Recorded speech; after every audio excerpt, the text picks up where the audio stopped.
है।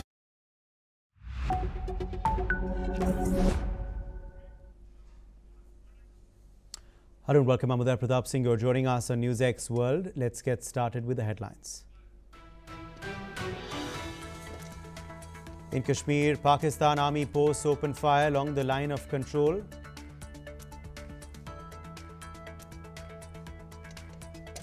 Triggering a response from Indian troops. Meanwhile, Indian Prime Minister Narendra Modi expresses deep anguish over the Pahalgam terror attack, calling it a tragedy for every citizen.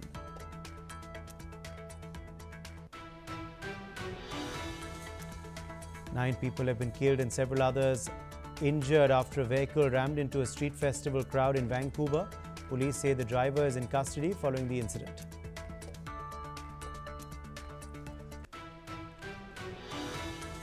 A massive blast in Iran's largest port kills 28 and injures over 1,000 people.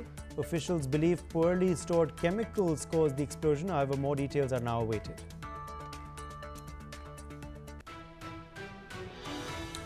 Iran and the US agree to continue nuclear talks, with discussions expected to resume next week. Trump signals confidence in a deal, while Iran insists on maintaining uranium enrichment and defensive capabilities.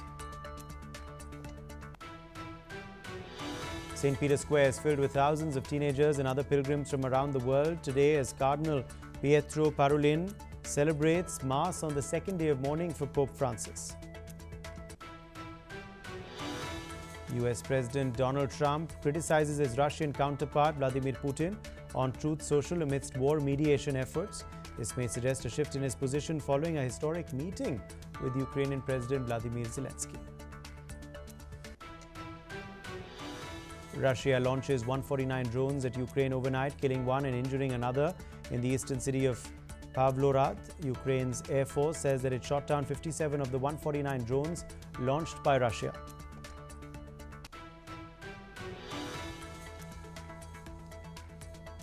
Yemen's health ministry has reported that 2 people have been killed and others are injured in strikes in Yemen's Sana'a. This comes as United States continues their campaign against the Iran-backed Houthi group over the Red Sea shipping disputes. Although US President Donald Trump's standing amongst Ukrainians is poor, but a shift has come after his meeting with President Zelensky during Pope Francis's funeral in Rome. Trump has posted doubts about Vladimir Putin's sincerity, writing, "It makes me think that maybe he doesn't want to stop the war, just tapping me along," quote unquote. Well, the meeting was brief but meaningful.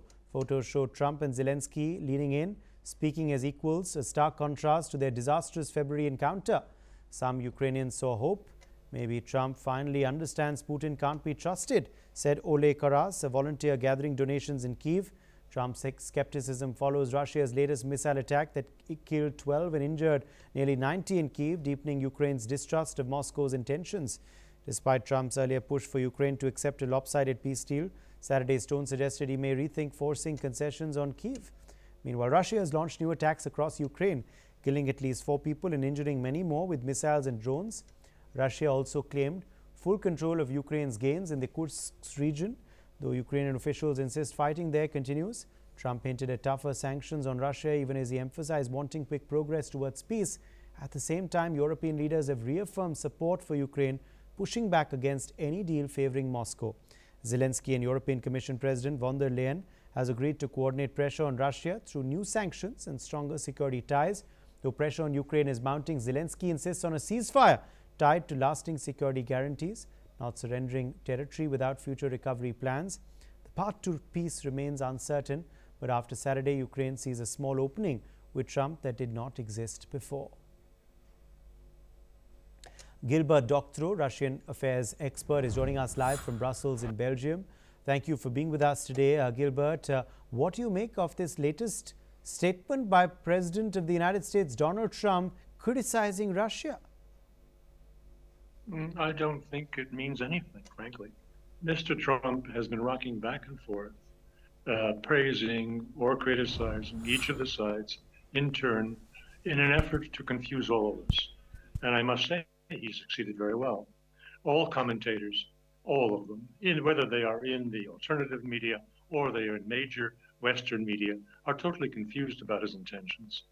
The remarks that you have quoted coming essentially from Ukrainian sources, make reference to this short chat that they had prior to the funeral service for Francis in Rome. The Ukrainians requested a second meeting that same day, and it was turned down by the White House.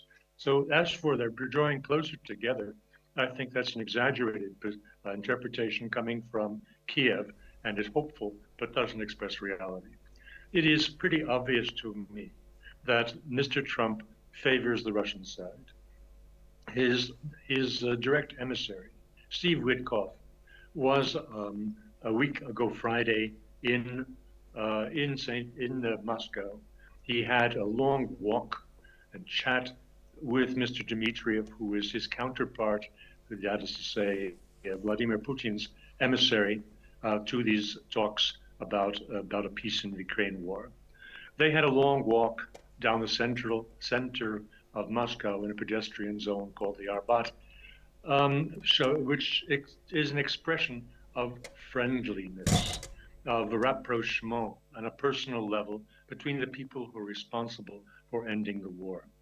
Mr. Putin received Witkoff, and they had 3 or 4 hours of discussions, which were not chit-chat.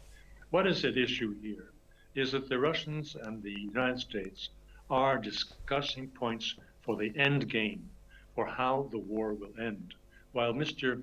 Zelensky is only interested in discussing his 30-day ceasefire, because when the push comes to shove, he does not agree to make any concessions, any compromises to enable a peace. And he tries to disguise that and hide it by talking only about a ceasefire. For the Russians, a ceasefire is meaningless and will lead nowhere. I wrote a week ago, last few days, that Mr. Trump, the best thing he could do would be to walk away from these talks. It is possible, but I would say unlikely, that they will end in a peace agreement. It is more likely that Mr. Trump is building an argument for dumping Ukraine. And the argument is based on the unwillingness or inability of the Ukrainian side to negotiate a peace that involves anything other than forcing a capitulation on the winner, the Russians. So the end of these discussions, nobody could foretell. As I said, Mr. Trump has done an excellent job of confusing everybody. I just am uncertain whether he isn't also confusing himself. That remains to be seen. Gilbert, do you believe that there has been any big breakthrough based on this meeting that Trump had with Zelensky in the Vatican? This one-on-one meeting that happened there? First of all, it was very brief. And second of all, the best indicator was the White House's refusal to have a second meeting that same day requested by Zelensky. So I think it's entirely understandable that the Ukrainians would want to make a great deal about this little mini summit, as they would call it, between Trump and Zelensky. But I don't think anything was achieved except they're behaving for once in a civilized way, as opposed to the real spat that they had before the whole world at their meeting in the Oval Office of the White House when Zelensky came calling.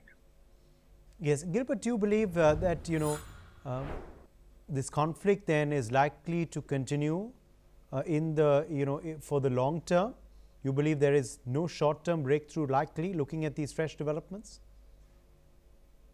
I don't believe in a short-term end to this war. As I said, these parties are quite far removed, and the Europeans are doing everything possible to sabotage the talks by giving Zelensky the false hope that they can support his war effort if the United States leaves and walks away from it. They cannot. They don't have the men, they don't have the material. Without US participation, the Ukrainians will find themselves short of everything they need to continue the war as it has been for the last 3 years, holding up the line, not crumbling, not capitulating.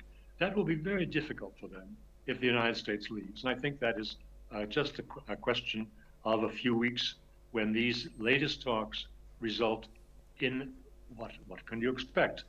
They result in zero, because the Ukrainians refused to accept reality on the ground. They're arguing about their moral stance, as they are the victims of aggression, as if that gives them the right to reverse the battlefield results that everybody sees, that they are losing and the Russians are winning. The losers never dictate the terms of the capitulation to the winners. That is against the laws of gravity.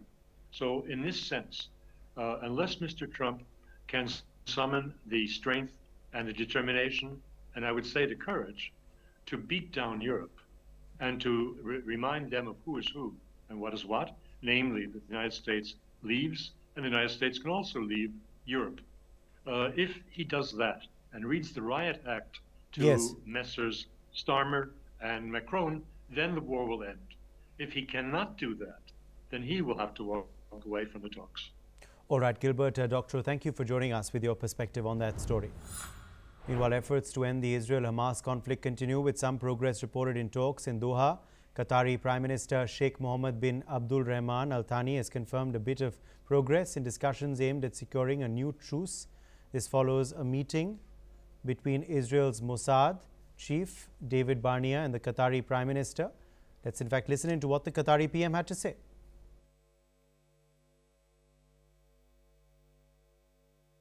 About the seriousness of the parties, it's something, honestly, I cannot judge 100% whether they are 100% serious or not. What we have noticed on Thursday is a bit of progress compared to the other meetings, yet we need to find an answer for the ultimate question, how to end this war. That's basically, I think, the key point of the entire negotiations. Well, this comes as Hamas officials were in Cairo on Saturday to discuss a ceasefire agreement with Egyptian officials. A Hamas official has said that the group is prepared to accept an agreement that would end the war in Gaza, including a one-time release of all remaining hostages and a 5-year cessation of hostilities. However, Hamas has consistently rejected partial agreements, such as an Israeli proposal earlier this month that offered a 45-day truce in exchange for the return of just 10 living hostages. Hamas insisted that any agreement must guarantee a permanent end to the war, a full Israeli withdrawal from Gaza, a complete prisoner exchange, and the rapid entry of humanitarian aid into the territory. Talks have stalled since Israel resumed its military campaign in March, following the collapse of a 2-month ceasefire brokered by Qatar, Egypt, and the US. That truce allowed for the release of hostages and Palestinian prisoners and a significant increase in humanitarian aid, but disagreements over the next phase caused it to break down. Hamas has firmly rejected any deal that would require the group to disarm Israel. On the other hand, maintains that it will not agree to any truce that leaves Hamas intact as a fighting force in Gaza. Gaza's health minister, meanwhile, has reported that the death toll from the 18-month-long war has risen to 52,243, with hundreds of missing persons now confirmed dead. Dr. Punsara Amarasinghe is joining us live. He is from Colombo, and of course, he's a professor at the Kotalawala Defense University there. Thank you for being with us today. Let me quickly ask you first, Dr. Amarasinghe, what do you make of these latest talks in Cairo? Any progress expected through them? Well, actually, the talk is not that successful compared to the Qatari talk, because what happened in Qatar, the meeting between the Qatari Prime Minister and the Chief of Mossad, David Barnea, seems to have indicated there is going to be a slight progress, at least Israelis' willingness. And when it comes to the Cairo's discussion, well, that is something yet to be decided, because the Cairo's discussion comes in the backdrop of the Israelis' rejection, the Hamas rejection of the Israelis, the proposal last time, a couple of weeks ago, when Israel proposed a 45-day ceasefire from Hamas with the condition of Hamas should completely put down its weapon, right? So Hamas simply rejected that as crossing the red line. So that was a disastrous thing. But if you look at these ceasefire proposals in Cairo and also in Qatar, from Egyptian point of view, they have come up with a systematic resolution saying that after the war, after the ceasefire, there should be a mechanism to reconstruct Gaza, which has been completely doomed. And at the same time, and Hamas is needed to hand over the remaining hostages, right?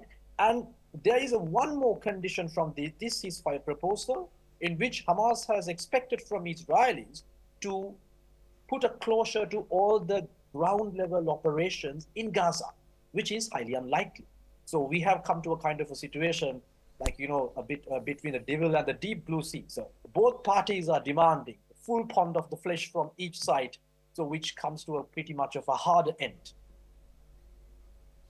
Yes, also Dr. Amarasinghe, this latest statement from the Qatari PM as well after those talks concluded, do they make you bullish?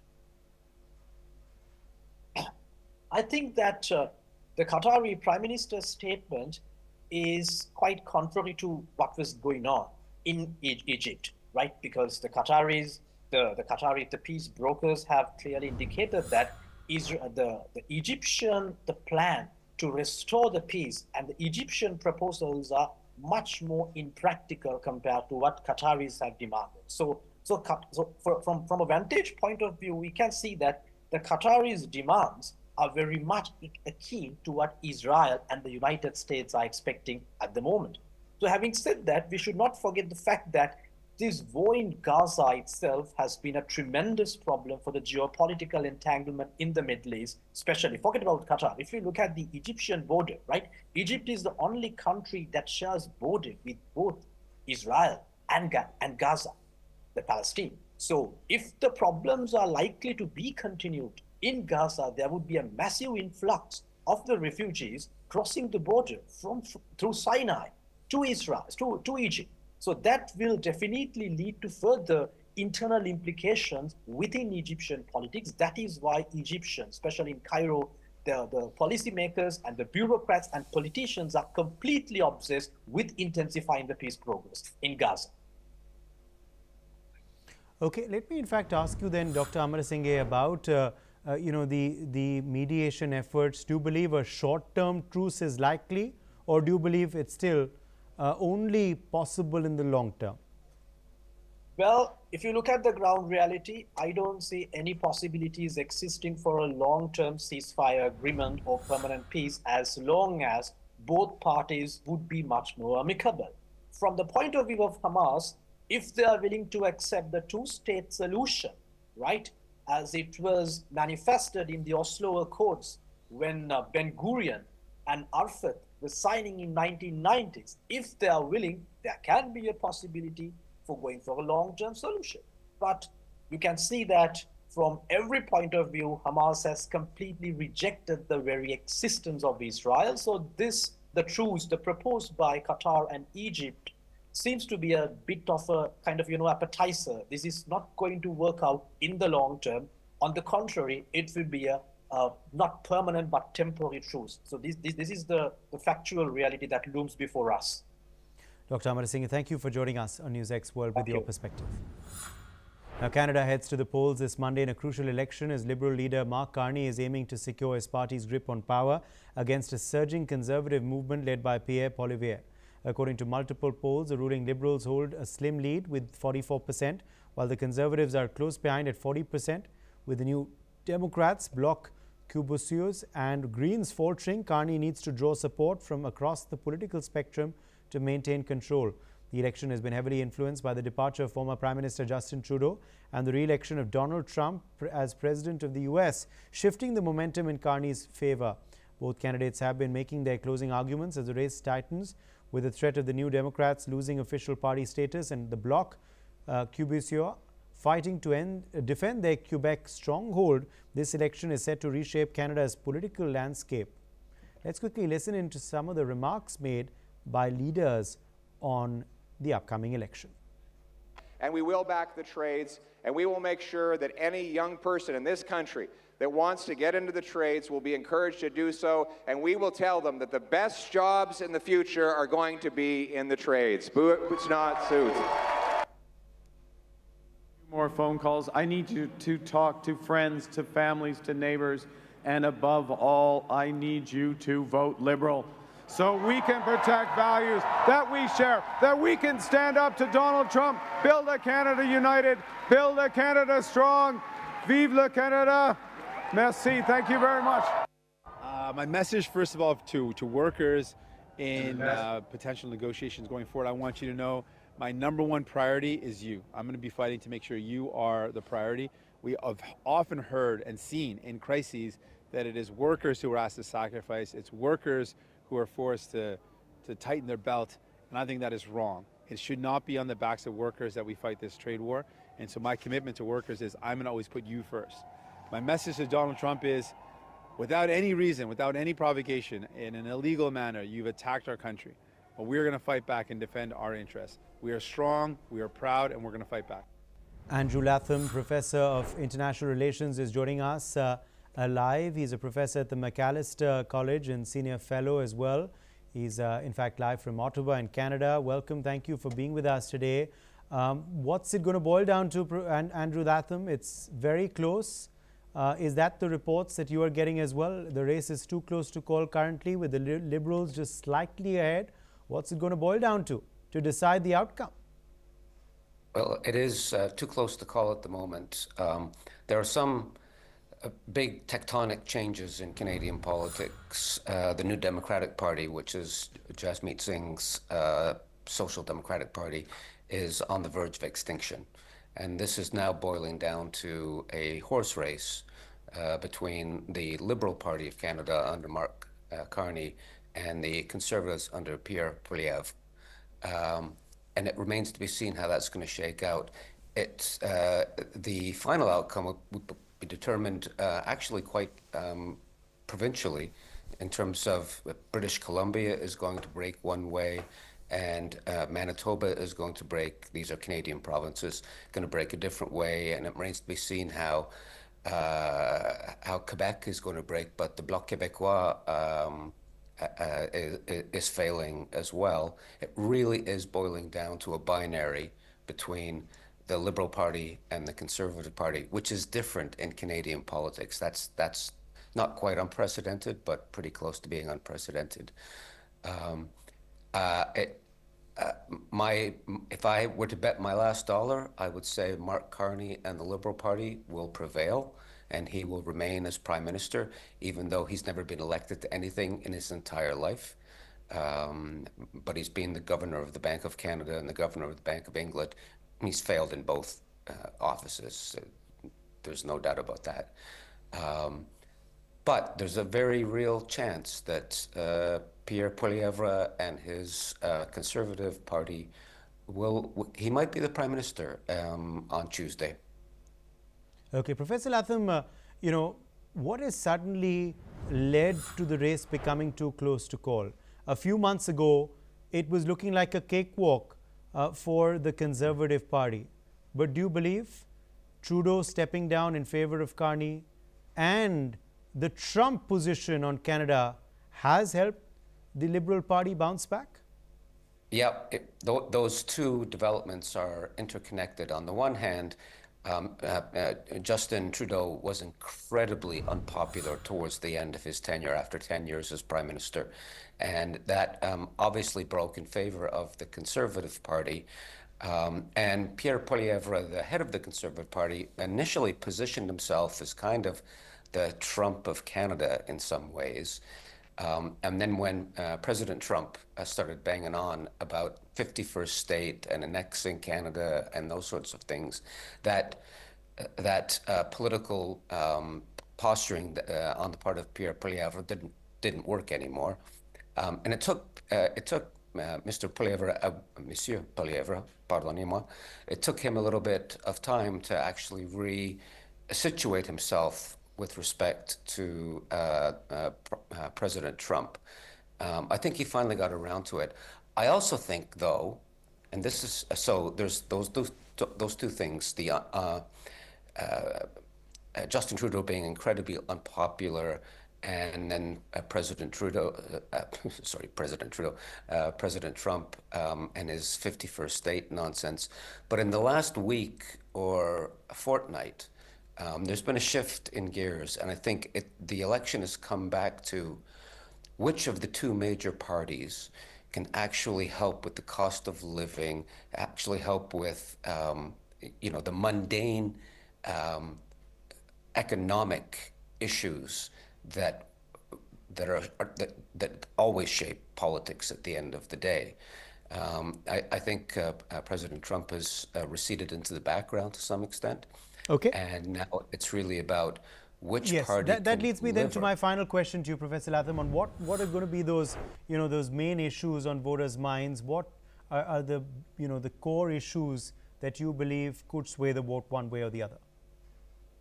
I think that the core issues will be, especially amongst the younger generation, the millennials and the Gen Zers, are they going to be able to buy a house?